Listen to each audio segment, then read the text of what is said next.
बेलापुर गांव में आत्माराम और उसकी पत्नी गायत्री रहते थे। गायत्री चाय की बड़ी ही शौकीन थी।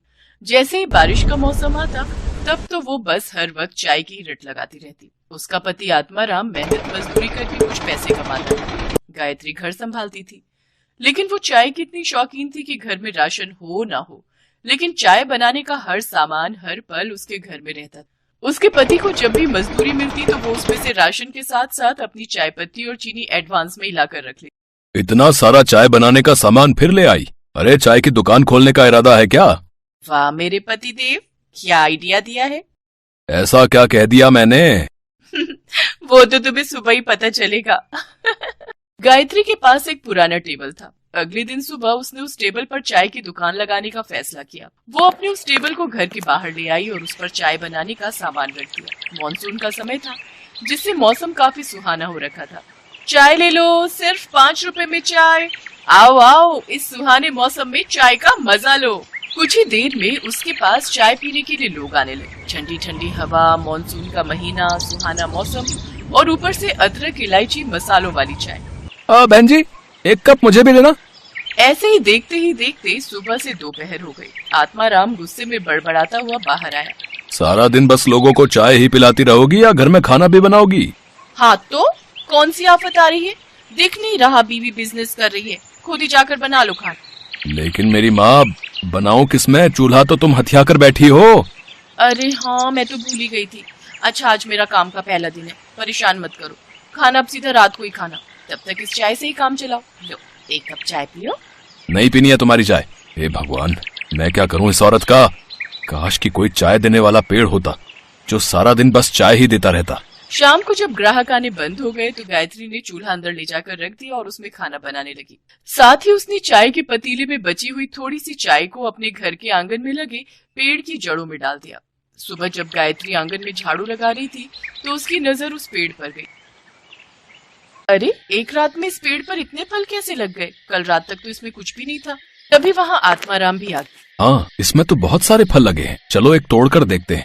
आत्माराम ने फल तोड़ा तो उस फल में से चाय निकली। इस फल में चाय? अब भला ये कैसे हो सकता है? हाँ, चाय, क्योंकि मैं एक जादुई पेड़ हूँ। कल तुमने मेरी जड़ में चाय डाली थी, इसलिए अब तुम्हें हर रोज चाय मिलेगी। तुम जितनी चाहो उतनी चाय के फल मुझसे तोड़ सकते हो। वाह, ये तो बहुत ही अच्छा हुआ।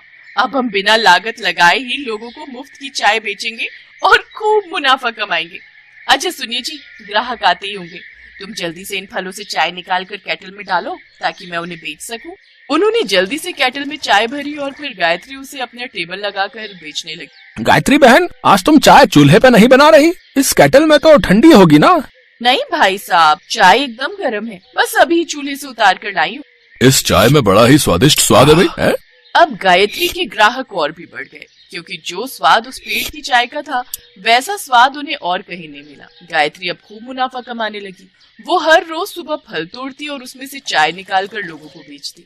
एक रोज ऐसे ही रात को बहुत तेज आंधी तूफान चलने लगे और जोरों की बारिश हुई, जिसमें कि उस पेड़ पर लगे सभी फल टूट कर नीचे गिर गए। ये देख गायत्री बहुत परेशान हो गई और रोते हुए भगवान से प्रार्थना करने लगी। हे भगवान, ये क्या, सारे फल तो नीचे गिर गए।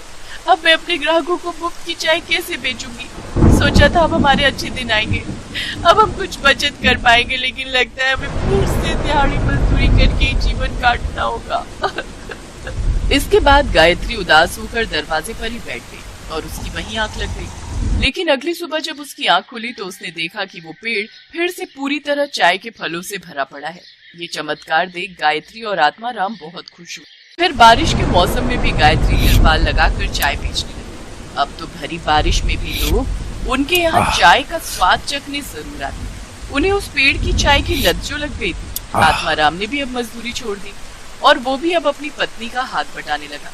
उन्हें अब बिना लागत के चाय बेचकर खूब मुनाफा होने लगा और अब उनकी गरीबी के दिन दूर होते गए।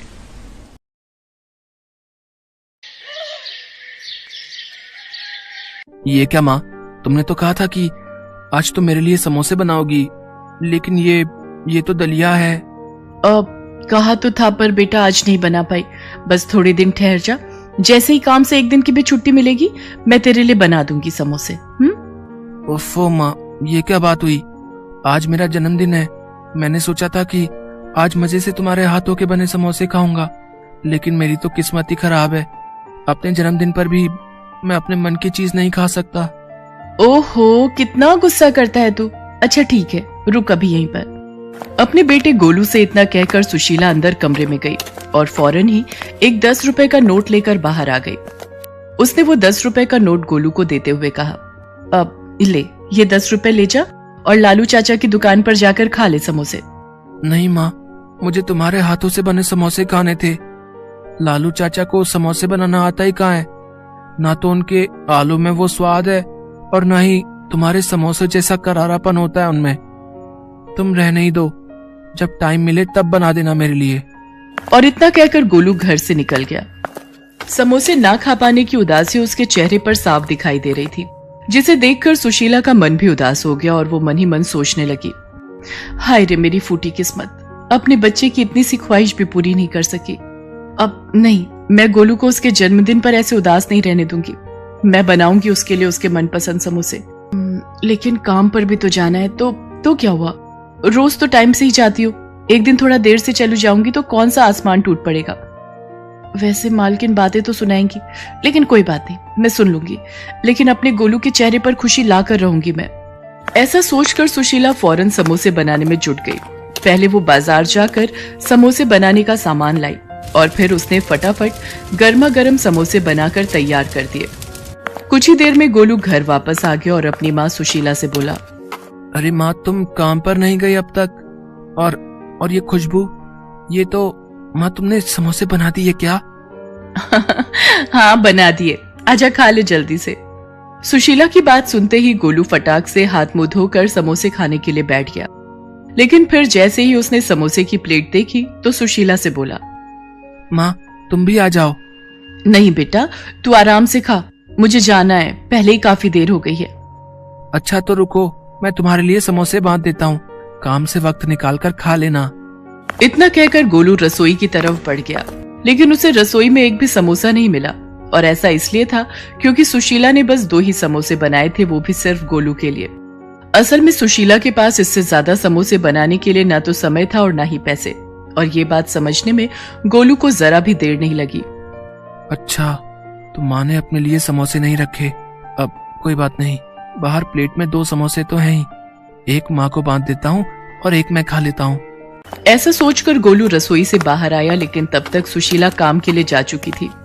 गोलू के लिए समोसे बनाने की हड़बड़ी में सुशीला ने खुद कुछ भी नहीं खाया था और वो भूखी प्यासी दौड़ती हुई काम पर पहुंची, जहां उसकी मालकिन नलिनी गुस्से से उबल रही थी। नमस्ते मेम साहब, माफ कीजिए, आज थोड़ी देर हो गई। वो आज मेरे बेटे का जन्मदिन है। सुबह सुबह समोसे खाने की जिद पकड़कर बैठ गया तो मैं बस। देख सुशीला, मैंने तुझे काम पर रखने से पहले ही बता दिया था कि मेरे साथ ये देर से आने की नौटंकी नहीं चलेगी। तुझे पता है ना कि साहब को सुबह सुबह ही काम पर जाना होता है। आज तेरी वजह से उन्हें सिर्फ दूध और फल खाकर ऑफिस जाना पड़ा। और बंटी, वो बेचारा भी बस फ्रूट्स लेकर ही गया है टिफिन में। बस आज के लिए माफ कर दीजिए मेम साहब, दोबारा आपको शिकायत का मौका नहीं मिलेगा। हाँ, दोबारा ऐसा नहीं होगा, क्योंकि मैं तुझे दोबारा ऐसी गलती करने का मौका ही नहीं दूंगी। मैंने अपनी फ्रेंड को बोलकर नई मेड का इंतजाम कर लिया है, वो अभी थोड़ी देर में आती ही होगी। एक बार उससे बात फाइनल हो जाए फिर तुझे काम पर आने की कोई जरूरत नहीं है। नहीं मेम साहब, ऐसा मत कीजिए, मेरी हालत तो आप जानती ही हैं। मेरे पति नहीं है, बस एक यही काम है जिसके सहारे मैं अपने बच्चे को पाल रही हूँ।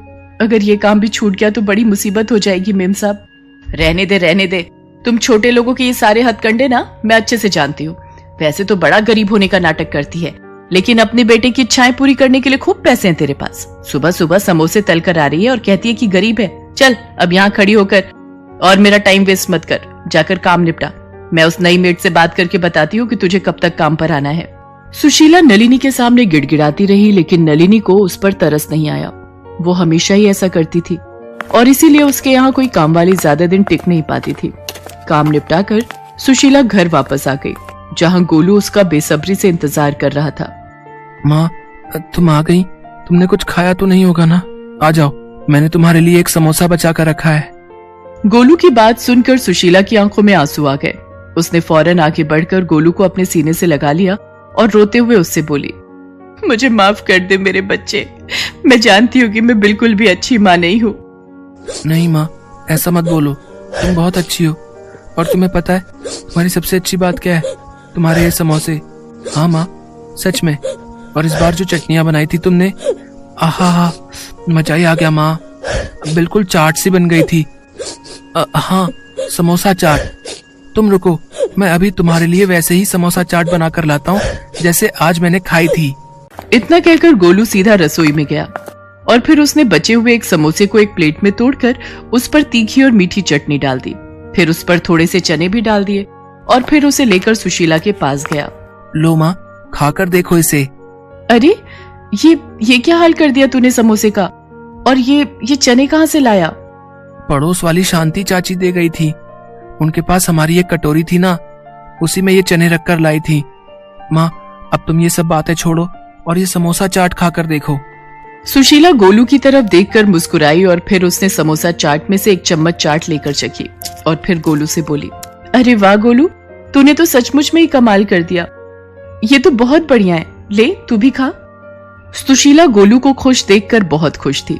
नलिनी के घर जो कुछ भी हुआ था वो उस बारे में भूल ही गई थी। लेकिन फिर माँ, इस बार जब तुम्हें काम के पैसे मिलेंगे तब ढेर सारे समोसे और ऐसी ही ढेर सारी चटनी बनाना और चने भी बना लेना।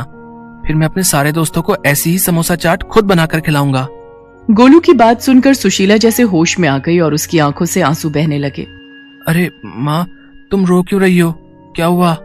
गोलू, इस बार जो पैसे मिलेंगे काम से, शायद उन्हीं में काफी समय काटना होगा। आज काम पर देर से पहुंची थी ना, तो मालकिन बहुत ज्यादा गुस्सा हो गई। शायद वो मुझे काम से निकालने वाली है। क्या? बस एक दिन देर हो गई तो इतना गुस्सा? कोई बात नहीं माँ, तुम चिंता मत करो। और वो खड़ूस आंटी तुम्हें काम से निकाले उससे पहले तुम ही उसके यहाँ से काम छोड़ दो। हैं? ये तो क्या बोल रहा है गोलू? जब तक कोई और जगह काम नहीं मिलता कम से कम तब तक तो। नहीं माँ, अब तुम्हें किसी के घर जाकर काम करने की जरूरत नहीं है। मैंने सोच लिया है कि अब क्या करना है। अब से तुम और मैं मिलकर समोसा चाट बनाएंगे और उसे बेचेंगे। तुम देखना माँ, हमारी बहुत अच्छी कमाई होगी। गोलू की बात सुनकर सुशीला हैरानी से उसकी तरफ देखने लगी, लेकिन फिर अगले ही पल उसमें भी आत्मविश्वास जगा और उसने गोलू को फिर से गले लगाते हुए कहा, हाँ बेटा, हम मिलकर लड़ेंगे और जीतेंगे भी। इसके बाद सुशीला ने खुद ही नलिनी के घर का काम छोड़ दिया और वहां से मिले पैसों से उसने समोसा चाट बनाने का सामान खरीदा। हालांकि ये सब करते हुए सुशीला के मन में इस बात को लेकर डर था कि अगर ये काम ना चला तो क्या होगा। लेकिन फिर गोलू का आत्मविश्वास देखकर उसमें भी हिम्मत आ गई और उसने पूरे मन से समोसा चाट का सामान बनाकर तैयार कर लिया। और फिर शाम होते ही, नहीं माँ, तुम रहने दो, चाट तो मैं ही लगा कर दूंगा सबको। जितने मन से सुशीला ने समोसे बनाए थे, गोलू भी उतने ही मन से समोसा चाट लगाकर सबको दे रहा था। पहले दिन ही सारी की सारी समोसा चाट कुछ ही घंटों में बिक गई और लागत के साथ साथ अच्छा मुनाफा भी हाथ आ गया।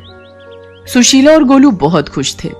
फिर कुछ दिनों बाद, अरे सुनो बच्चे, मुझे समोसा चाट को ऑर्डर देना है। आपको लाइन में लगना होगा, ये सारे लोग ऑर्डर देने के लिए खड़े हैं। उस जगह पर वाकई बहुत भीड़ थी और नलिनी को उसी भीड़ से जूझते हुए आगे बढ़ना पड़ा। और फिर जैसे ही उसने सुशीला को वहाँ पर ऑर्डर लेते हुए देखा तो उसे अपनी आंखों पर विश्वास ही नहीं हुआ। अरे सुशीला, तुम ये मशहूर समोसा चाट की स्टॉल चलाती हो? लेकिन कैसे? इतनी जल्दी इतना सब कैसे कर लिया तुमने? बस अपने बच्चे की इच्छा पूरी करती रही मेम साहब, और भगवान पर भरोसा बनाए रखा, क्योंकि वो तो सब जानता है ना कि कौन क्या है। वैसे आपका कितना प्लेट का ऑर्डर है? पैसे एडवांस ही देने होंगे आपको। सुशीला और गोलू की तरक्की जहां उन दोनों के लिए उनकी मेहनत का फल थी, तो वहीं नलिनी जैसे लोगों के लिए एक सीख भी थी कि भले ही आप कितने ही अमीर क्यों ना हो, कभी भी किसी को छोटा समझकर उसकी बेइज्जती नहीं करनी चाहिए।